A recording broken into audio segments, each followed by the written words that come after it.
It's time to die. That's what the murderer told children before he started shooting them in their classrooms. It's time to die. We don't know that because the official dispensers of information controlled by Republican Governor Greg Abbott told us that. They didn't tell us that. We know that because a local television reporter found an eyewitness, an unnamed 9-year-old boy whose parents didn't want him to be identified but allowed him to be interviewed. The boy hid under a table that was covered with a tablecloth. That's why he's alive. That tablecloth blocked the murderer from seeing this 9-year-old boy under the table.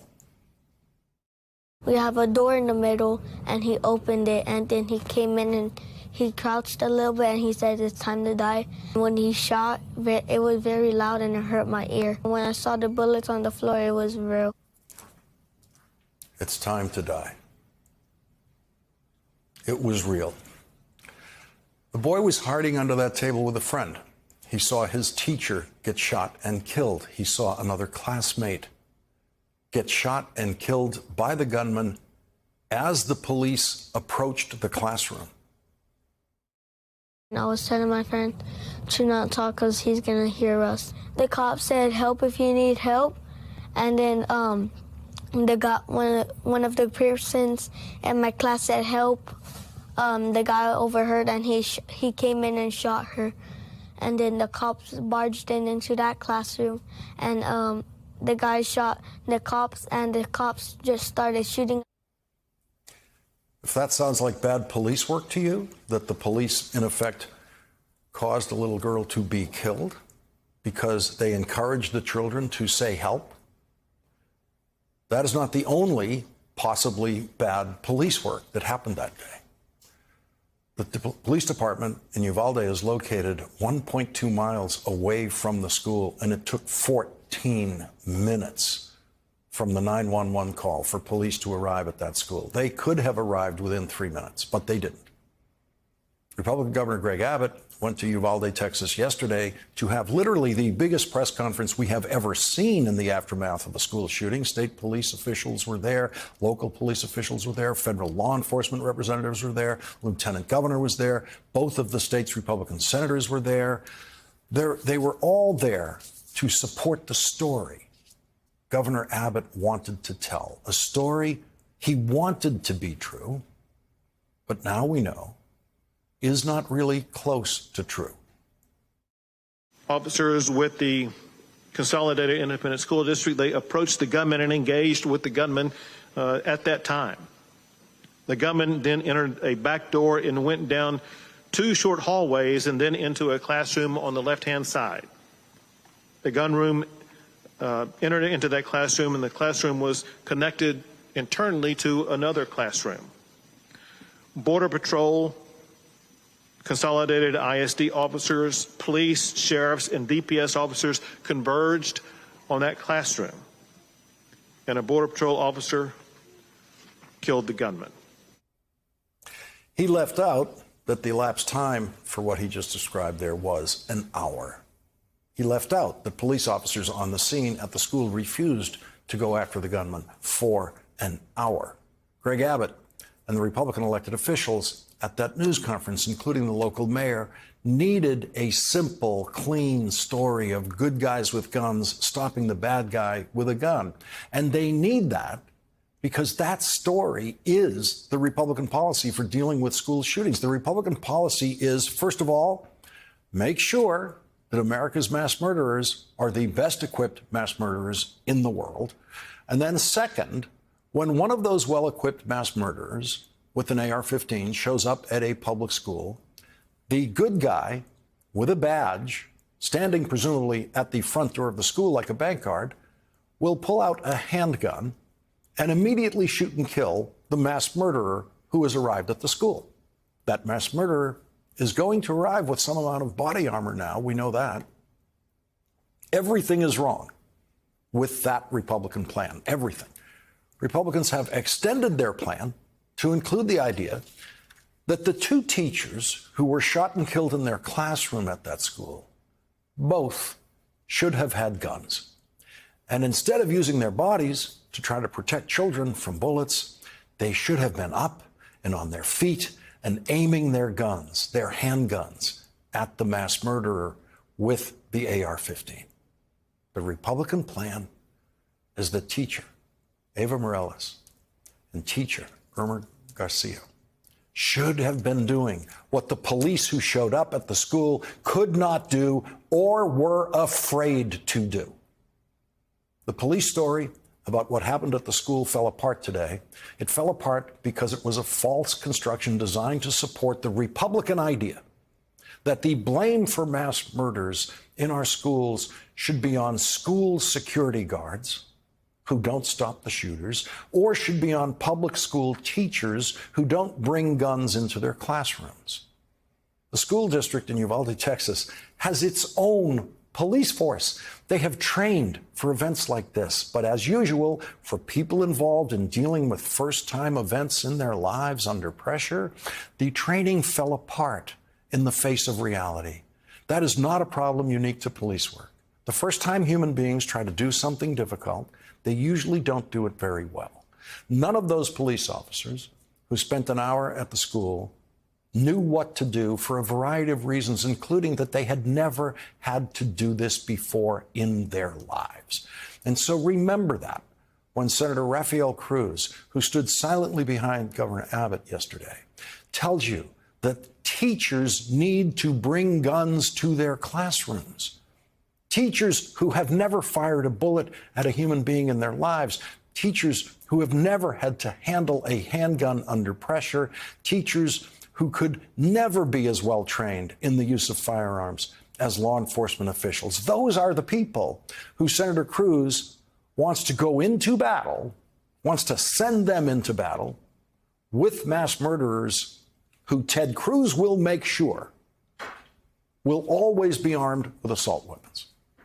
Assault weapons that Senator Cruz says the founders of this country wanted mass murderers to be able to buy at any time. And they wrote that straight into the Constitution, according to Senator Cruz. None of it can ever work. None of the Republican plan to fortify public schools with armed security guards and armed public school teachers can ever work. Dozens and dozens of law enforcement officials, federal, state, local, were at the school in bulletproof vests with years of training and experience, and there was nothing they could do or that they would do or that they did do for 1 full hour. And it's not because they are bad people, it is because they are human. Governor Abbott has a lot of people to fire tonight in Texas, including the utterly incompetent, highest-ranking law enforcement official in Texas, director of the Department of Public Safety, Stephen McCraw. Obviously, this is a situation we failed in the sense that we didn't prevent this mass attack. But I can tell you those officers that arrived on the scene and put their lives in danger, they saved other kids. Well, he failed, that's for sure. That is what McCraw said yesterday. And there is no evidence yet, actually, that they did save other kids. We now know parents were outside the school for an hour screaming at law enforcement to do something, to do anything, screaming at them to go into the school. Many parents said they would go in the school themselves, but the police harassed those parents and pushed them away from the school. One report says that law enforcement officials actually handcuffed a mother who was complaining to them. Governor Greg Abbott should be firing also Victor Escalon, who is the regional director of the Department of Public Safety in Texas. He had the audacity to hold a press conference today to describe what happened at the school when he clearly did not know what happened at the school. And he told that story without reading a carefully composed written narrative of events, as he should have. That's the professional way to do it. Instead, he stood there and he improvised. He did it from memory, from faulty memory. He went back and forth in time. And when he was lost and couldn't continue an answer, he said repeatedly, "We will circle back with you." He was forced to correct a lie told by his boss yesterday, Steve McCraw. Here is what Steve McCraw said yesterday. This is a lie. He went towards the west side of the campus, which is a back door. But as he was approaching, as the governor mentioned earlier, there was a brave Consolidated Independent School District resource officer that approached him, engaged him, and at that time, gunfire was not exchanged, but the subject was able to make it into the school, as the governor reported. Brave? He must know him or talk to him because he decided he was brave. A story of a brave officer who let the gunman enter the school? That was weird enough. In today's version, under questioning by NBC's Tom Llamas, that brave officer seemed to disappear. Was there a school officer on campus, and was that school officer armed? Because that's what we've been told. So at this time, no. No, there was not an officer readily available armed. No. What, was there an officer? No. Why? Nothing. I can't answer that yet. I'll circle back with you. And when he was asked the big question of the day, could something more have been done? His answer was, that's a tough question. Shouldn't be. But he thought that was a tough question. Didn't even attempt to answer it. Just said that was a tough question. So now, according to the incompetent people running this investigation for Governor Abbott, that brave officer who had no encounter whatsoever with the gunman might not even exist.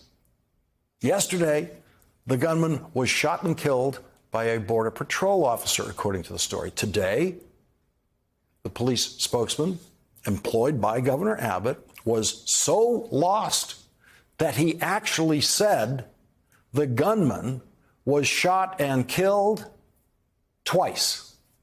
Approximately an hour later, U.S. Border Patrol tactical teams arrive. They make entry, shoot and kill the suspect. But you also had a Zavala County deputy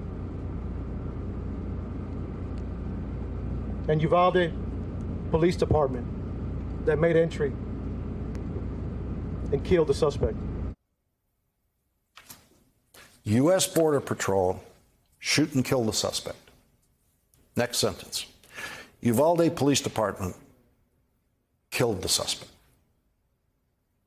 Fire that man. Fire that incompetent. They can't do anything right. Republicans like Greg Abbott cannot hire the right people to deal with the disasters that they create. We have never seen such law enforcement incompetence on display by the highest level of commanders of law enforcement in a state than what we have seen in Texas this week. Greg Abbott is not serious about this investigation. Greg Abbott wants to hide as much as possible that is harmful to the Republican theory about how to handle school shootings. And so Greg Abbott will not fire the incompetent people that he has put in charge of this investigation. Uvalde, 18 years old. Buffalo, 18 years old. Parkland, 19 years old. Houston, 17 years old. Sandy Hook, 20 years old. Columbine, 18 years old and 17 years old. Greg Abbott and Texas Republicans have made sure that when a mass murderer in Texas has his 18th birthday, he can go out that day and buy his weapon of mass destruction. He can go out that day, the day he turns 18, to buy his AR-15. And that is exactly what this murderer did, because Greg Abbott wanted him to be able to do that. The murderer legally purchased 2 assault weapons after turning 18 years old.